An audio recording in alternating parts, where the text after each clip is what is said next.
Everyone. I'm glad to be here, and like Lucy said, we have the bill really provided new opportunities for federal highways, and our typical um, way we deliver the federal aid program is through the state DOTs, and the majority of our funding goes to them, and we administer it through the DOT with a lot of agreements that we have given over the years. Really, the delegated the oversight of the program to the state DOTs, and we kind of do a more of a risk-based approach in how we oversee the program. But now with these grants, we're kind of actually a little bit moving back to where federal highways was with the states back in the 60s and 70s, where we're going to be more involved with these grant projects because of the direct recipients with local and county governments that we don't have that delegation to those entities to be able to do stuff on our behalf. So it's going to be a little it's a new world for us. We're working through it. A lot of things are going on up in DC in our headquarters office to try to work through these different processes and how we're going to administer these grants. But like I said, just wanted to get out and kind of go through some of these new programs with you all, and let you know that we're here to help. There's a lot of information on our website on how to apply for the grants. Our office really can't help with that part of the program. But once the grant is awarded, then that's where we'll step in. So I just wanted to start off. Oh, I share my screen. I'm sorry. No technical problems. I moved my monitors. Okay,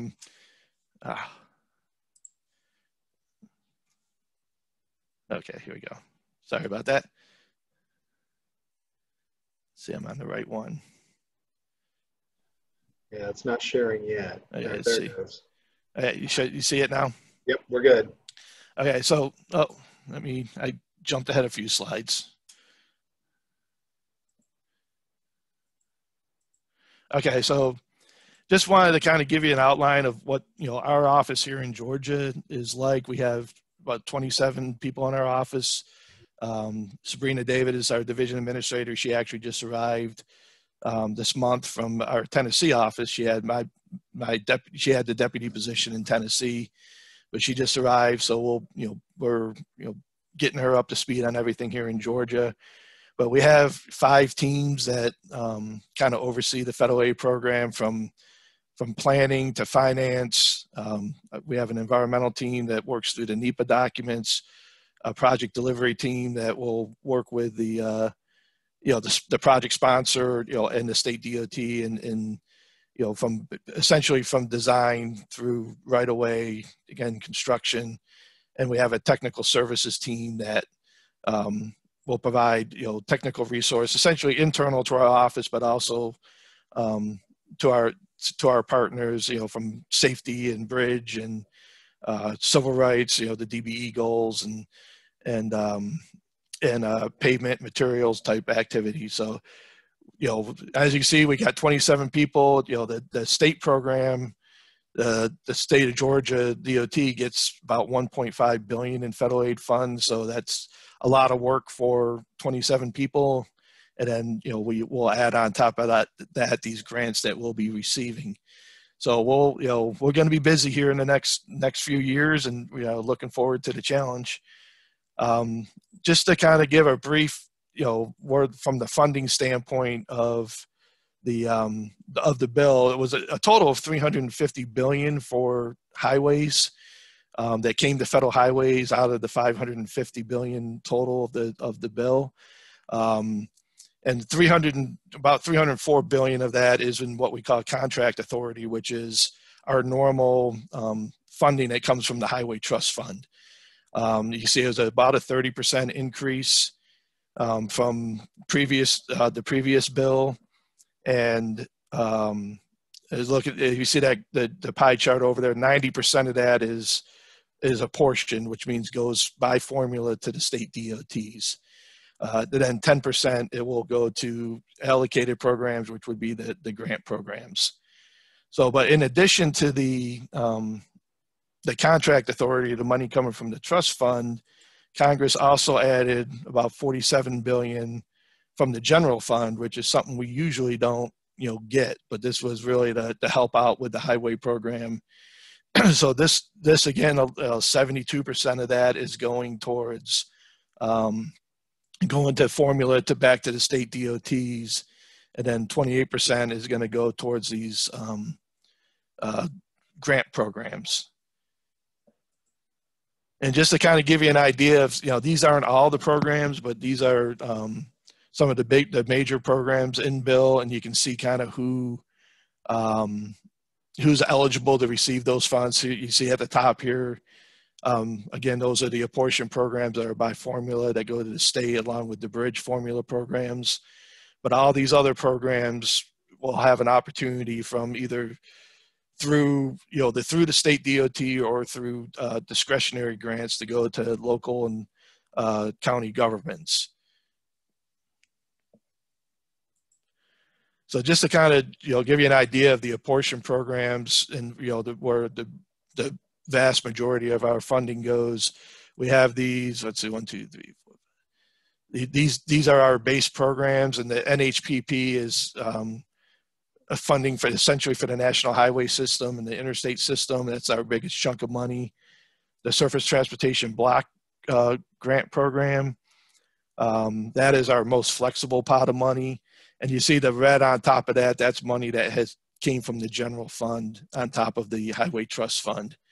And then that HSIP is our safety program, congestion mitigation, air quality planning, the National Highway Freight Program, and then 2 new programs that came out of bill, 2 new formula programs, is the carbon reduction program, which we're getting that program together right now. We actually had some delay in these programs because until they passed an appropriations bill, we couldn't work on those programs until we got a full appropriations bill. So we just started working on these 2 programs, the carbon reduction and protect, which is a resiliency program. This actually has formula money, and there's also a discretionary grant program for resiliency. Now, just to talk about the discretionary grants and the money that can be applied for directly from local governments.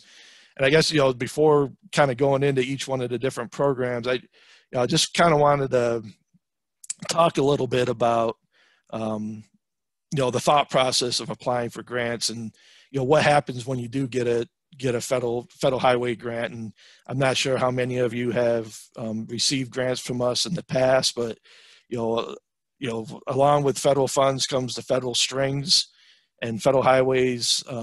Our program is a little different than other federal agencies. We're a reimbursable program, which means the sponsor would expend the funds, and then federal highway send an invoice to federal highways, and federal highways would reimburse for those funds. But obviously, all our federal aid highway program requirements apply to these programs. You have to go through the planning process to make sure it's in a local TIP or the state transportation improvement program. You'll have to go through NEPA, acquire right away in accordance with the Uniform Act, and then follow some design standards that are agreed upon. I kind of caution when I'm talking to grant applicants is, how much federal funding is, is it going to be for the project? If it's a small percent, is it worth? I guess is the juice worth the squeeze type of thing. Is, if you got a $20 million project and you're asking for $1 million, are those extra federal requirements worth it? So I guess just thinking about when you're applying for these grants, be strategic about it and think about how much that funding is going to be federal to make it worth the extra requirements that are going to be on the project. Another thing to think about is, I know probably a lot of you have had gotten projects through the state administered program. If you're a certified local program through the Georgia DOT, is when you're looking at these grants, if you can get the support of the DOT, and maybe looking, especially for the smaller city governments that may not have as many resources, is for the state DOT for Georgia DOT to administer the project on your behalf. These are set up that they don't have to go through the state. The state may not want to administer it, depending on the project, but if it's coordinated with them and they support it, you may be able to have them administer it, and it would make the process a little bit smoother. But that's not going to affect either way of getting a grant. The grant recipient will have a choice to administer it themselves directly or go through a state DOT. And again, the state DOT would have a choice too as well if they want to administer it, depending on their priorities and their resources. So just some general things to think about when applying for these grants. And again, I got a link at the end of the presentation to our website that has a lot of resources on how to apply for the grants and the steps to take. Excuse me. So just going through some of these grants that are available for local governments. I'm going to start with the state Safe Streets for All. This actually, we just had a NOFO on the street, a notice of funding opportunity, I think last week, I believe, or the week before, and this grant just opened, and it has, I think, the middle of September 15th, I think, is the deadline to apply for these grants. So the way I have this set up is, kind of what the purpose of the grant is, the funding that's available over the 5 years of the bill, who's eligible to apply for it, and then what type of projects what eligible projects are for those grants. So I said Safe Streets for All, which is, like I said, out on the street right now, is really to prevent and get us towards a vision zero or zero fatalities on our highways. It's $1 billion a year. 400 million of that is towards planning grants. And I guess the key to this is you have to, the applicant will have to have a safety action plan in place. And that's what those planning grants funding is for, is to develop those safety action plans before you can apply for an safety infrastructure project. So those action plans have to be in place. And we're working through our headquarters. They're trying to provide guidance on what those action plans are and what qualifies as an action plan. We're looking at if a MPO if you're part of an MPO and they have a safety component of their long-range plan, how much of that can be contribute towards that action plan to allow you to apply for the infrastructure projects. But it's going to be a self-certification process that you do have that in place.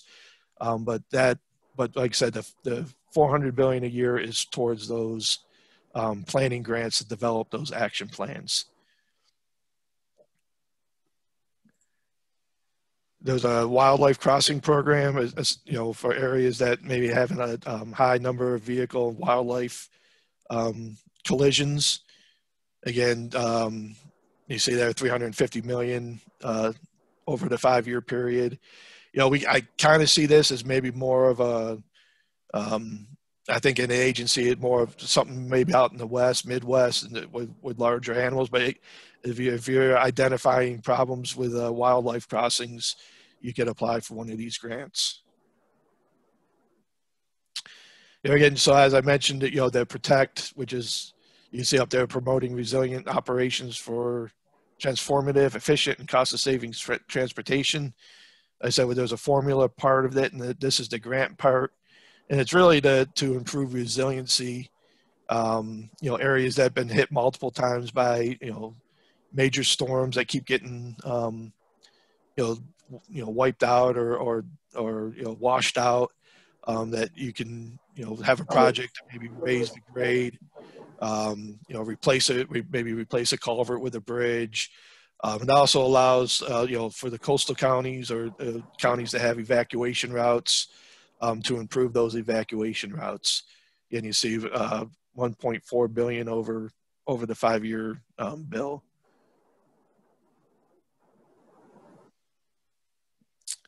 And, you know, playing on the, you know, alternative fuels, a grant for charging and fuel infrastructure. We do have a program that the states are working on right now and developing an EV charging plan, which is to have, you know, EV charging stations within like 50 miles on the interstate. This is an additional program for EV plus other alternative fuels, and it allows for the installation and acquisition of the fueling infrastructure, and provides for operating assistance for the first 5 years. The congestion relief program, again, allowing the, you know, the activities, traffic demand management activities, congestion management activities, ride sharing activities, to work towards reducing congestion in severe areas. Again, you see here with area populations of 1 million plus. So for the larger areas. A bridge investment program, and you see 12.5 billion for bridge and replacement and rehabilitation, that for bridges on the National Bridge Inventory, which really is any bridge, you know, larger than like a double wide culvert. I think a double wide culvert and larger is on our National Bridge Inventory. No matter ownership, the state ownership, local ownership is on our national inventory. So again, funding to replace deficient bridges. Reconnecting communities. Again, a lot of our, you know, previous projects have split some communities. So this program is to, you know, provide either planning grants or construction grants for restoring some connectivity from projects that we might have had in the past that split some communities, and making that connection back. And the rural surface transportation grant programs, this actually had a notice of funding opportunity. I think it was yesterday was the deadline for that. This program, this was part of three programs that were put together. This one, the mega and the infra, were put out together with it. Like I said, I think the deadline was yesterday for this, but really it's just to improve transportation infrastructure in rural areas, which I think by our definition are areas that are outside of the MPOs, which would be, you know, areas under 50,000. But you can see there what the eligible projects, you know, your typical type projects in the rural areas. And this is a mega, you know, this one is for mega. Again, this was the one that was disclosed yesterday too as well. These are for projects that 500 million or more. And there's another category for 100 million or more for large projects. But, you know, these are, you know, freight movement, big bridge projects. And they also, yeah, I believe, can, you know, combine, you know, areas can combine a bit, you know, for a big project. Like I said, this was just closed yesterday. So this local and regional project assistance program, this is what was known as Tiger or Bill, the more recently Rays. I think the Rays grants were closed earlier this year. We have gotten projects in that we're under review right now, and they'll, the next cycle will start by I think early next year, maybe in January. I think it usually comes out.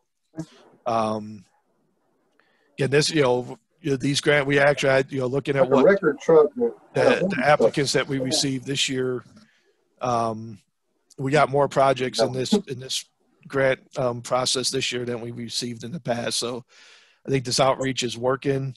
But again, it's, provides some local regionally impact projects. You can see there the different port and rail projects and multimodal projects. I think the last one is our infra program. Again, that one was with the three that I mentioned that just closed yesterday, and these are for multimodal highway projects. Again, larger projects to improve freight movement. So with that, I think that was my last slide. Any questions or any thoughts or anything you want to ask me? And here's the links to the our website, that has resources, and I put in the website for the Safe Streets for All that just the NOFO is out on the street now. Has a lot of good information on it. It has a NOFO and web recorded webinars for applying for the grants. Thank you, Dan. I'll open it up now to questions. If you can either unmute yourself and ask a question, or you can type something into the chat. And while we wait for some questions to come in, I wanted to remind everyone on the call that during our annual convention, which is a month away, we will actually have a session on the Bipartisan Infrastructure Law. That session will be on Monday, June 27th at 10 a.m. It'll run from 10 a.m. to 11:15. And then the session again will be on the Bipartisan Infrastructure Law, and it'll be titled Bringing a Transformative Change to Your City. The session will provide an opportunity to hear from key federal and state officials in the White House and agencies that will administer the Bipartisan Infrastructure Law programs. And the funds will allow local leaders, as you've just heard, to access resources that can transform your community for generations to come. Speakers will share practical tips about where to find resources by project type and how to apply for new grant programs to support water, transportation, broadband, and other needs in your cities.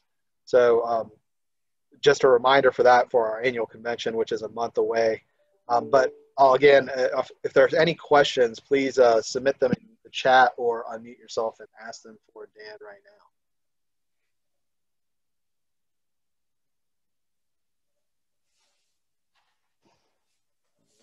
Well, I'm not hearing any questions. Up here, hold on. Let's see, I got one in the chat here. I have a question in here that says, our county is replacing a bridge over a creek watershed. They informed our transportation coordinating committee that pedestrian facilities were not designed as part of the project. Is that allowed? I'm not sure who they is.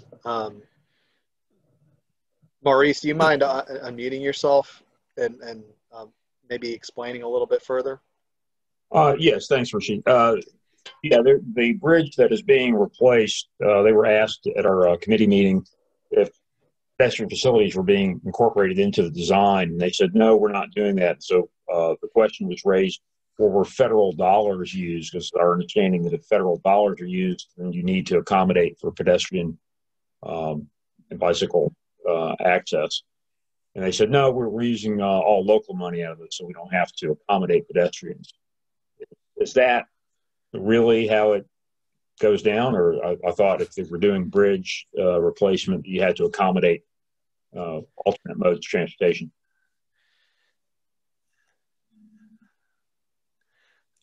I think part of it would be depend on what was there at the beginning and what what they're replacing and what's leading up to it. I think ideally you would like to accommodate all the different modes, but I don't know if it's from an ADA part, that's where it would fall under if you're have to comply with the ADA requirements. But I think it depends. I think it'll depend on the bridge. So I can't really. Well, I know I'm putting you on the spot. It's a 75-year-old bridge. Obviously, these things were not considered at that time.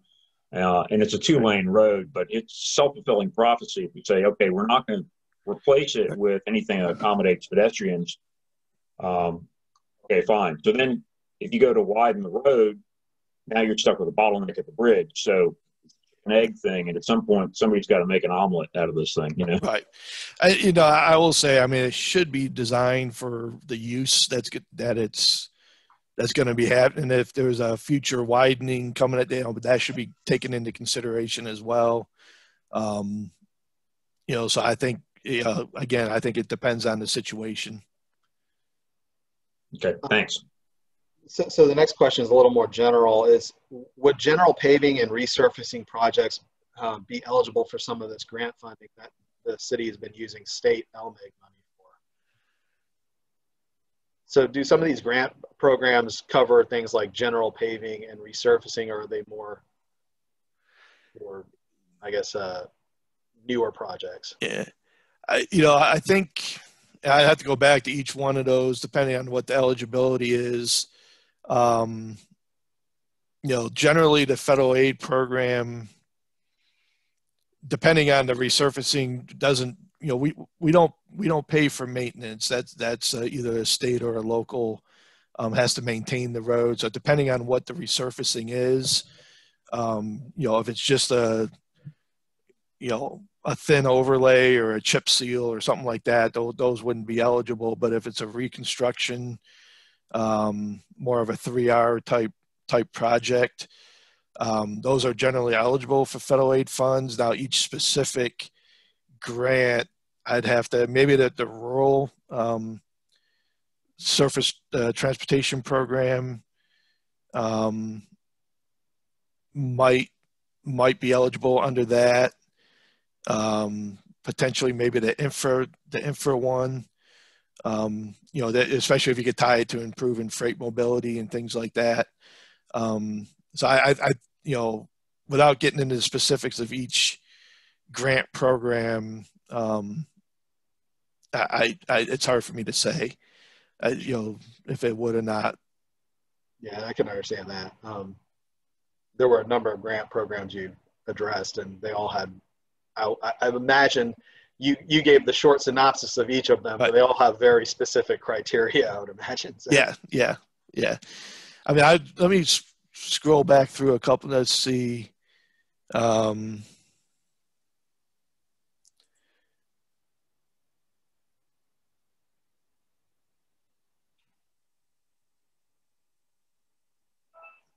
Yeah, like this, the raised ones, any other surface transportation considered necessary to advance program goals, which, pavement conditions, travel time reliability, safety, those would be our program goals. So that might fit under that.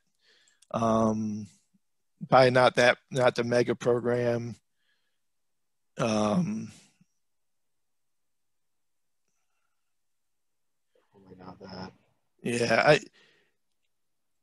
I think that generally these are probably going to be for more specific items than just general resurfacing, I would say, but I can't say for certain.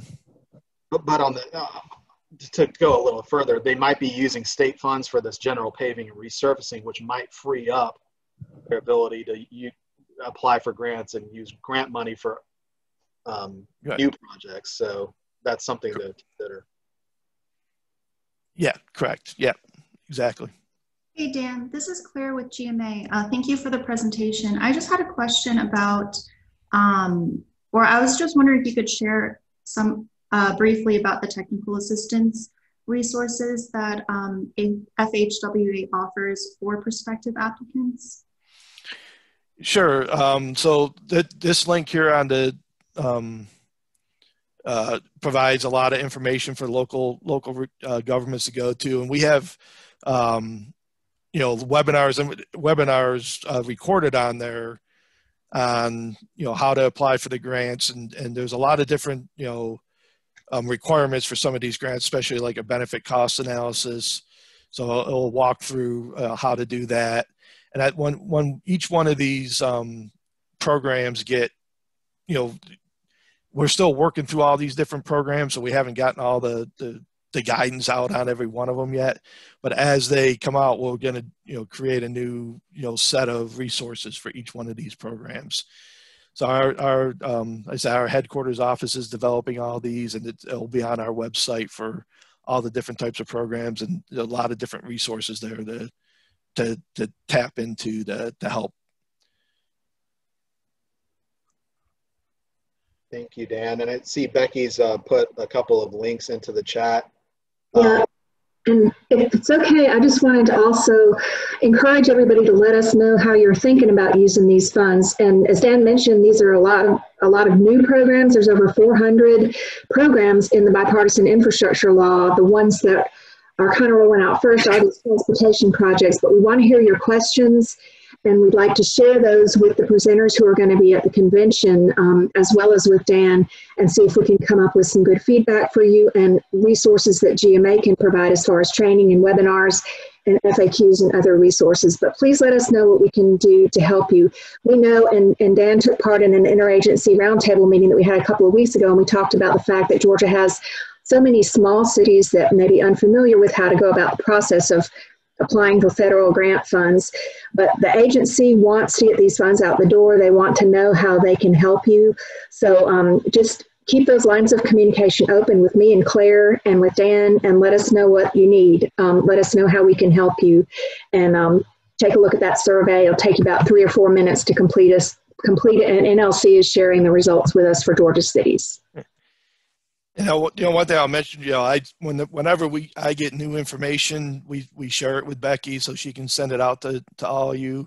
As soon as we're getting it, we're sending it out. So but again, like I said, we're working as hard as we can to get all these, and we're trying to streamline as much as we can. I know that the first NOFO that was out with those 3 programs, it was still a very long NOFO, and I think the Safe Streets for All is still very long as well. And we're attempting as much as we can to streamline the process, but it's proven to be a little difficult once you put all the different requirements on it. But we're trying to make it as easy as possible. But then that was the idea with those 3 that were together, was you can just apply for one, apply once and apply for which grants you want, instead of having to do 3 separate applications. But and we're still trying to figure out ways to make it better, and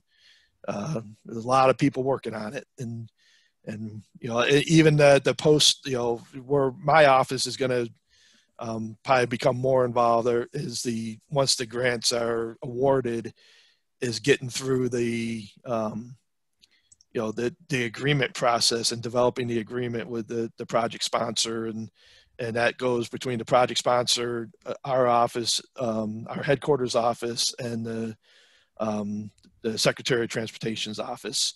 So it's can be a long process, but we're trying as much as we can to streamline it. We've given suggestions to the Secretary's office on how Federal Highways thinks it should operate, and we want to try to operate it more like our normal federal aid program, where we don't have a lot of these agreements, and we just run, we have project agreements that between us and the sponsor, and it's worked well for us in the past. But the Secretary of Transportation is still, they want to be involved with it. These are their funds, so they want to have their they want to make sure it's not being done right. Thank you, Dan. Thank you, Becky and Claire. Are there any other questions or comments that anyone would like to ask to Dan or any of the GMA staff? Okay, and not hearing any. Dan, I really appreciate you taking the time today to speak to our members and joining us on this call and helping us, not just today, but throughout time. Again, Dan's contact information is there at the bottom of this screen. If you have any questions for him after this call, you can reach out to GMA members and we can get in touch with him as well. So thank you again, Dan.